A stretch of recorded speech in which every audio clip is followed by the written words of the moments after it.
تو نام بھی یاد نہیں ہوگا، ہے نا. لیکن عرب وہ ان چیزوں کا بہت لحاظ رکھتے ہیں. انہیں اپنے باپ دادا پردادا کئی کے نام بتا دیں گے، ہے نا. ایسے ہی بلکہ وہ ان کا نسب میں بھی بیان نام کے ساتھ میں باپ دادا کو جوڑ کے بھی بتایا جاتا ہے. وہاں آج بھی رواج ہے اس کا، تو ان کو پتہ ہوتا ہے.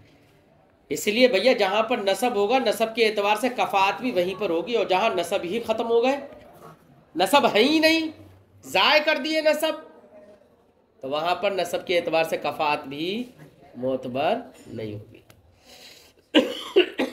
ارے بات سمجھ آئی؟ اسی لیے میں کہتا ہوں ہندوستان میں کوئی بھی کسی سے بھی نکاح کر سکتا ہے، سمجھے نہیں؟ لیکن پھر بھی اتنا ضرور ہے، اگر کوئی معزز خاندان ہے، معزز خاندان ہے اور لڑکا غیر معزز خاندان سے ہے، اور وہ لڑکی کے لیے یا دوسرے دیکھنے والے اس کو گھٹیا سمجھیں، تو بچنا تو یہاں پر بھی چاہیے، کیونکہ وہ معزز خاندان کے لیے ایک دھبا ہو سکتا ہے. سمجھے نہیں؟ بات سمجھ میں آ رہی ہے؟ ہاں. اگرچہ نسب یہاں ثابت نہیں ہے، لیکن عزت بھی ایک چیز ہوتی ہے نا، معزز ہونا. اور بالخصوص وہ خاندان جو عزت کی نگاہوں سے ہند و پاک میں دیکھے جاتے ہوں، انہیں تو بالخصوص اس میں احتیاط برتنا چاہیے. فرماتے ہیں انما خص الکفاءۃ فی النسب بالعرب، کفاءت فی النسب کو خاص کیا گیا عرب کے ساتھ، لأن العجم ضیعوا انسابهم، کیونکہ عجمیوں نے تو اپنے نسب ضائع کر دیے. یار میں کہہ رہا ہوں کہ ضائع کیے نہیں ہیں، ان کے تو ضائع پہلے سے ہی تھے. ان کے ثابت ہی کب تھے؟ ارے ضائع تو تب کرتے پہلے ثابت بھی تو ہوتے، ان کے ثابت ہی کب تھے؟ ہندوستان میں چند افراد کو چھوڑ کر جن کا سلسلہ خلفائے راشدین یا خلفائے اربع میں سے کسی سے جڑا ہوا ہے، اور انہیں معلوم ہے کہ یہ سلسلہ ہے، یقینی طور پر، فرضی طور پر نہیں. آج کل لوگ فرضی بھی بنا لیتے ہیں، بنا لیا انہوں نے ایک سلسلہ نسب بنا لیا، پورا شجرہ نسب، اور بتا دیا کہ ہمارا تو سلسلہ. پہلے تو ہندوستان میں لوگ اب کیا کر رہے ہیں، پہلے تو ہندوستان میں لوگ جوڑ رہے ہیں، جا کے کبھی اعلیٰ حضرت سے جوڑ دیا، ان کے دادا سے کہیں پر جوڑ دیا، یا کہیں صابر پاک سے جوڑ دیا، یا کہیں خواجہ صاحب کی کسی اولاد سے جوڑ دیا. اگر اس سے جڑ گیا تو پھر آگے کا تو جڑ ہی جائے گا، زیادہ جوڑنے کی ضرورت ہی نہیں ہے. تو یہاں پر کچھ لوگ ایسے سلسلے اپنے نسب جوڑ رہے ہیں، سمجھے نہیں؟ نسب جوڑ رہے ہیں، اور فرضی نام بھی پھر لگا لیتے ہیں کہ یہ فلاں بن فلاں، فلاں بن فلاں، فلاں بن فلاں، ایسے کر لیتے ہیں. خیر اللہ خیر کرے. ہندوستانی سید اگر ایسے ہیں، آپ کا سوال ہے ہندوستانی سیدوں کا، تو اگر ان کے نسب ثابت ہیں، چند بزرگان دین ہندوستان میں تشریف لائے. اس وقت ہندوستان صرف اتنا ہی نہیں تھا، بہت بڑا تھا. اس میں چند بزرگ تشریف لائے ہیں، چند سادات کرام بھی تشریف لائے ہیں. اگر واقعی ان سے نسب ثابت ہے، ہم انکار نہیں کر رہے ہیں، ہم پر لازم ہے کہ ہم اس کی سیادت کا احترام کریں. لیکن باقی جانے وہ کہ نسب ثابت ہے نہیں ہے ان کا، ہم نہیں کہہ رہے کچھ. اگر وہ کہہ رہا ہے نسب ثابت ہے، ہمارا سر آنکھوں پر، تعظیم کرنا ہم پر لازم نسب کی. باقی ثابت ہے نہیں ہے، اس نے کہاں سے گڑھا وہ جانے، سمجھے نہیں؟ اس لیے ہم یقین سے تو نہیں کہہ سکتے کیا ہے. اب کوئی دعویٰ کر رہا ہے، کوئی بات نہیں. بات سمجھ میں آ گئی نا؟ ہاں. لأن العجم ضیعوا انسابهم، کیونکہ عجمیوں نے تو اپنے نسبوں کو ضائع کر دیا. وفی العجم اسلام، نسب میں، عجم کے اندر نسب میں کفاءت کا اعتبار نہیں ہوگا، نسب میں یاد رکھیے. لیکن نسب کے علاوہ نسب ہی تو کھو دیا ہے، اسلام تھوڑی کھو دیا. اس لیے مسلمان کا کفر ہوگا ہے۔ یہ برادریاں کچھ نہیں ہے، یہ تو بلا وجہ کی بات ہے۔ میں نے کہا نا کہ ان برادریوں کا کوئی اعتبار نہیں ہے، یہ تو یا تو کسی پیشے کی وجہ سے، کسی کا کوئی باپ دادا کوئی پیشہ کر رہا ہوگا، اس کی وجہ سے اس کا نام رکھ دیا، اب اگرچہ اس کی اولاد وہ پیشہ بھی نہیں کر رہی ہے۔ تو یہ ہندوستانی برادریوں کا کوئی اعتبار نہیں ہے، یاد رکھیے، نسب کے اعتبار سے یہاں کوئی کفات نہیں۔ لیکن میں نے کہا نا کہ پھر بھی کچھ معزز خاندان، ان کو تو ہر حال میں احتیاط برتنا چاہیے، سمجھے نہیں؟ کیونکہ وہ صرف ان کا صرف یہی معاملہ نہیں، پوری دنیا ان کو دیکھ رہی ہے۔ وہ فی العجم اسلام، اور عجم کے اندر کفات معتبر ہوگی اسلام کے اعتبار سے۔ اب پھر کئی چیزیں ہیں، یہ سب ہمارے اور تمہارے لیے بھی ہے۔ فَذُو أَبْوَيْنِ فِي الْإِسْلَامِ كُفُوٌ لَذِي آبَائٍ فِيهِ، لہذا اگر کسی کے دو باپ اسلام میں ہیں تو وہ کفو ہوگا اس کا جس کے کئی باپ اسلام میں ہیں۔ دو باپ اور کئی باپ کا مسئلہ یعنی میں مسلمان ہوں، فرض کریے میرے باپ بھی مسلمان ہیں، میرے دادا بھی مسلمان ہیں، ہاں دادا اسلام لے کر آئے، میں یہ بطریق فرض کر رہا ہوں، دادا اسلام لے کر آئے تو دو ہی باپ تو مسلمان ہے نا، اور تیسرا اگر کوئی ہے تو وہ رام للو ہے،